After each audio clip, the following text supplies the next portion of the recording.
Welcome to today's Explainer. We're jumping right into something absolutely crucial today, our incredible planet.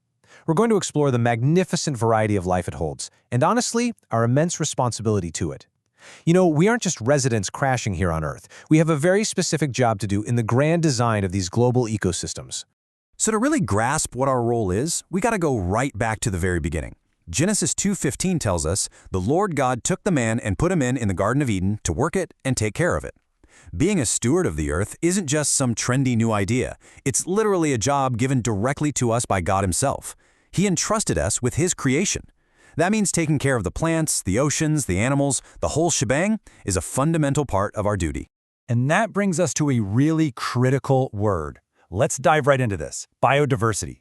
Basically, this means the sheer variety of life in the world, or in a specific ecosystem. It's the millions of different bugs, birds, mammals, and plants that make up the web of life. But here is the stark reality, and we can't sugarcoat this. If we lose a species, it is gone forever. There is no undo button for extinction. That is exactly what's at stake here. Section 1. Our job as stewards, caring for the Earth. Okay, so here are 5 major human threats to God's creation: pollution, habitat destruction, climate change, overfishing, and invasive species. Now, as young adults stepping into your roles as stewards, it's super important to realize that people don't usually wake up and intentionally destroy the planet. Often, these threats are just side effects of us trying to grow our cities or feed our populations.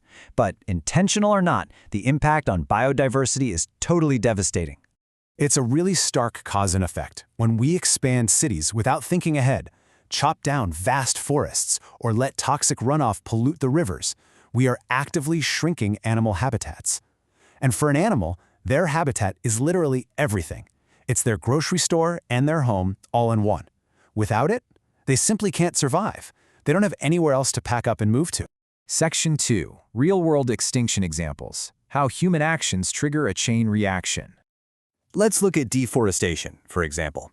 It's a tragic step-by-step process. Step 1, massive areas of ancient rainforest are cleared out, usually just to make room for farmland. Step 2, this completely wipes out complex natural habitats that took thousands of years to grow. And then Step 3 is the direct fallout. Majestic animals like jaguars, playful monkeys, and thousands of vital insect species just lose their homes overnight. They're left with nowhere to hunt, nowhere to sleep, and nowhere to raise their babies. Or take ocean plastics. Imagine being a hungry sea turtle. To them, a clear piece of plastic floating in the water looks exactly like a delicious jellyfish, but it's actually a deadly plastic bag. They eat it, it blocks their digestion, and tragically, they starve. It is a fatal case of mistaken identity, where innocent animals are confusing our pollution for their natural food. This chain reaction effect gets even crazier when we look at climate change. It starts completely invisibly. Excessive greenhouse gas emissions mess with weather patterns. That leads to Step 2, where global temperatures rise and crucial sea ice melts at alarming speeds. And then Step 3, the devastating result. Polar bears, who literally depend on that thick ice to hunt seals, lose their access to food.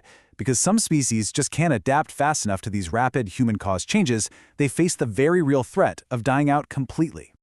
Oh, and we absolutely can't forget about invasive species. Because humans travel and trade all over the globe, we sometimes accidentally bring plants or animals into brand new ecosystems. Think of them as the new kids on the block who just completely take over. With no natural predators in their new environment, their populations explode. They rapidly outcompete the native animals for food, water, and shelter, completely wrecking the delicate balance of that local ecosystem. Section 3. Let's review. Test your stewardship knowledge. All right, let's see what you remember.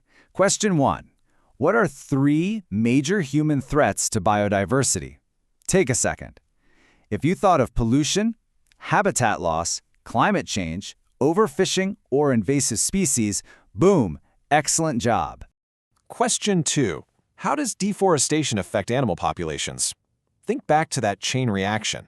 Right. Clearing forests destroys habitats, leaving animals like jaguars and monkeys completely without food or shelter. Question 3. Why is climate change dangerous for species like polar bears? Well, it all comes down to the ice. Rising temperatures melt the sea ice they absolutely depend on for hunting. Basically, no ice means no food. Question 4. What happens when invasive species enter a new ecosystem? They basically crash the party, right? The new arrivals outcompete native animals for essential resources and throw the whole environment completely out of balance. And finally, question 5. What can you do to reduce harm to biodiversity? This is the cool part, where we pivot from the problem to the solution. Your choices actually matter. Choosing sustainable products, making it a habit to recycle, and standing up for natural areas are active ways you can protect our home. Section 4. Education needs biblical morality. The heroesmartacademy philosophy. Now check out this powerful comparison. On one side, we have education without morality. This is when someone might be incredibly smart and highly educated, but they use that brainpower to make greedy or careless choices that actively hurt the earth. Honestly, what is the point of being smart if you just use it to destroy? On the flip side, we have education with morality. This is where you intertwine your education with a biblical compass. It means taking all this brilliant scientific knowledge you're gaining and actively choosing to make sustainable, godly choices that protect creation. Education without morality just leads to harm, but education paired with a deep sense of stewardship, that brings actual healing to the world. And you know, there's a profound personal benefit to this too. Romans 8:6-7 promises peace of mind to everyone who keeps their mind spiritual. When you align your educated choices with God's will, when you actually act as a faithful steward of the earth, you aren't just helping the animals and the ecosystems. You're bringing a deep spiritual peace right into your own life. It's the peace of knowing you're doing exactly what you were created to do. So you got the knowledge now, and you understand the morality behind your role as a steward. I'm going to leave you with this one thought to chew on. What specific action will you take today to protect our earthly home? The choice is entirely yours.